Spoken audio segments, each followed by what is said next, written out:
Hi I'm Satish, welcome to top 9 ఇవాల్టి top 9 entertainment news అంటే ఇప్పుడు చూసేద్దాం.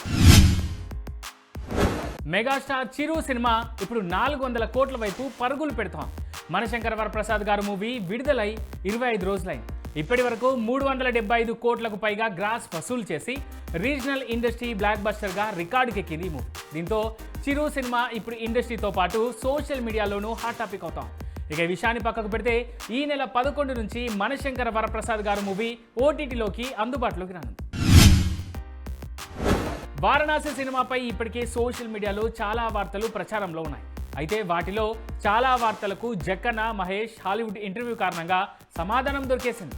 కానీ వాటిలో వారణాసి మూవీకి 650 కోట్ల ఓటీటీ డీల్ కుదిరిందన్న న్యూస్ పై మాత్రం క్లారిటీ లేకుండా పోయింది. ఇక ఈ క్రమంలోనే ఈ న్యూస్ ఫేక్ అని తెలుస్తోంది. వారణాసి సినిమా ఓటీటీ రైట్స్ కోసం ఓటీటీ సంస్థల మధ్య తీవ్రమైన పోటీ ఉన్నప్పటికీ ప్రచారంలో ఉన్నట్టు అక్షరాల 650 కోట్ల డీల్ మాత్రం జరగలేదని తెలుస్తోంది. ఉస్తాద్ బాబాయ్ కోసం తన రిలీజ్ డేట్ను త్యాగం చేసిన పెద్ది అందుకు మూల్యంగా అఖిల్ అక్కినేని లెనిన్ సినిమాకు అడ్డుగా మారాడు. లేటెస్ట్ అప్డేట్ ప్రకారం బుచ్చిబాబు డైరెక్షన్లో తెరకెక్కుతున్న రామ్ చరణ్ పెద్ది మూవీ ఏప్రిల్ 30కి పోస్ట్ పోన్ అయింది. అయితే అంతకు ముందే లెనిన్ మూవీ మేకర్స్ తమ సినిమాను సమ్మర్ కానుకగా మే 1న రిలీజ్ చేయనున్నట్టు అనౌన్స్ చేశారు. కానీ ఆల్ ఆఫ్ సడన్ గా తమ రిలీజ్ డేట్కు ఒకరోజు ముందే పెద్ద థియేటర్స్లోకి వస్తుండడంతో ఇప్పుడు లెనిన్ మేకర్స్ ఆలోచనలో పడినట్టుగా మరో రిలీజ్ డేట్ కోసం సెర్చ్ చేస్తున్నట్టుగా ఇన్సైట్. ప్రభాస్ హీరోగా ది రాజసాబ్ మూవీ తెరకెక్కింది. నిధి అగర్వాల్, మాలవికా మోహన్ నాయకులు. సంక్రాంతి సందర్భంగా థియేటర్స్లో విడుదలైన ఈ సినిమాకు సక్సెస్ టాక్ రాలేదు. ఈ నెల 6 నుంచి ఓటీటీలో ఎక్స్టెండెడ్ కట్ ప్రేక్షకుల ముందుకు రానుంది. ఐకాన్ స్టార్ హీరోగా అట్లీ దర్శకత్వంలో ఓ సినిమా తెరకెక్కుతోంది. ఈ సినిమాలో రష్మిక మందన నెగిటివ్ రోల్లో కనిపిస్తారని ప్రచారం జరుగుతోంది. ప్రస్తుతం ముంబైలో ఆమెకు సంబంధించిన సోలో సీన్స్ తెరకెక్కిస్తున్నారట. త్వరలోనే కంబైన్డ్ సన్నివేశాలను రూపొందిస్తారని టాక్.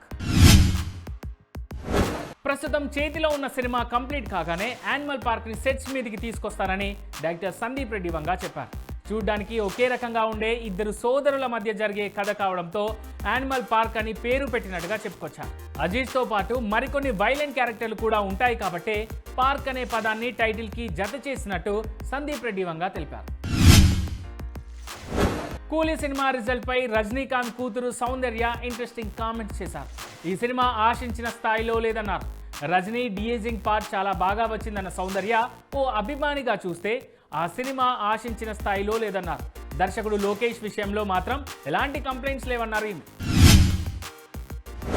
మెగా కోడలు ఉపాసన అపోలో ఆసుపత్రి నుంచి డిశ్చార్జ్ అయ్యారు. దాదాపు 5 రోజుల పాటు డాక్టర్ల పర్యవేక్షణలో ఉన్న ఉపాసన తన ట్విన్స్ను తీసుకొని ఇంటికెళ్లారు. ఆసుపత్రి నుంచి కారులో వెళ్తున్న వీడియో ఇప్పుడు సోషల్ మీడియాలో వైరల్గా మారింది. తెలంగాణ కళాకారులకు పట్టం కట్టేలా తెలుగు ఫిలిం ఇండస్ట్రీలో ప్రతిభ కనబరిచిన వారికి 7 కూడా తెలంగాణ ప్రభుత్వం గద్దర్ అవార్డ్స్ను అందించనుంది. ఉగాది సందర్భంగా మార్చి 19న అంగరంగ వైభవంగా ఈ అవార్డులను ప్రదానం చేయనుంది. ఇక ఇందుకోసమే గద్దర్ ఫిలిం అవార్డ్స్ కమిటీతో తెలంగాణ ఉప ముఖ్యమంత్రి భేటీ అయి పలు అంశాలపై చర్చించారు. ఈ క్రమంలోనే గద్దర్ అవార్డుల ఎంపికలో కేవలం వాణిజ్య అంశాలే కాకుండా సామాజిక అంశాలు ఉండేలా జాగ్రత్త తీసుకోవాలని కమిటీ సభ్యులకు ఉప ముఖ్యమంత్రి సూచించారు. అంతేకాదు ప్రతిభ, పారదర్శకత ప్రాధాన్యంగా మాత్రమే గద్దర్ అవార్డుల ఎంపిక జరగాలన్నారు ఆయన. కేవలం హిందీలో మాత్రమే రిలీజ్ అయిన దురంధర్ మూవీ బాక్స్ ఆఫీస్ దగ్గర ఏకంగా 1300 కోట్లకు పైగా వసూళ్లను రాబట్టింది. కేజీఎఫ్, బాహుబలి, పుష్ప సినిమాల కలెక్షన్స్ను అధిగమించింది. ఇదే మూవీ దక్షిణాది భాషల్లో కూడా రిలీజ్ అయి ఉంటే మరిన్ని రికార్డులు తిరగరాసేదని కామెంట్ కూడా ఉంది. ఇక ఇలాంటి క్రమంలోనే దురంధర్ 2 మూవీ రిలీజ్ డేట్ వచ్చేసింది. ఎన్నో అంచనాల మధ్య దురంధర్ మూవీ మార్చి 19న రిలీజ్ కానుంది.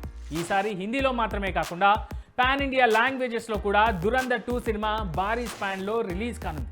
దీంతో ఇండియన్ బాక్స్ ఆఫీస్ దగ్గర దురంధర్ 2 విధ్వంసం సుస్పష్టమని ఫిలిం ట్రేడర్స్ అంటున్నారు. అంతేకాదు ఇండియన్ బాక్స్ ఆఫీస్ దగ్గర అత్యధిక కలెక్షన్ సాధించిన సినిమాల్లో దంగల్ మినహా సౌత్ సినిమాలే ఎక్కువగా ఉన్నాయి. దీంతో సౌత్ రికార్డులను ఈసారి దురంధర్ బద్దలు కొట్టడం ఖాయమని ఫిలిం అనలిస్టులు కోట్ చేస్తున్నారు.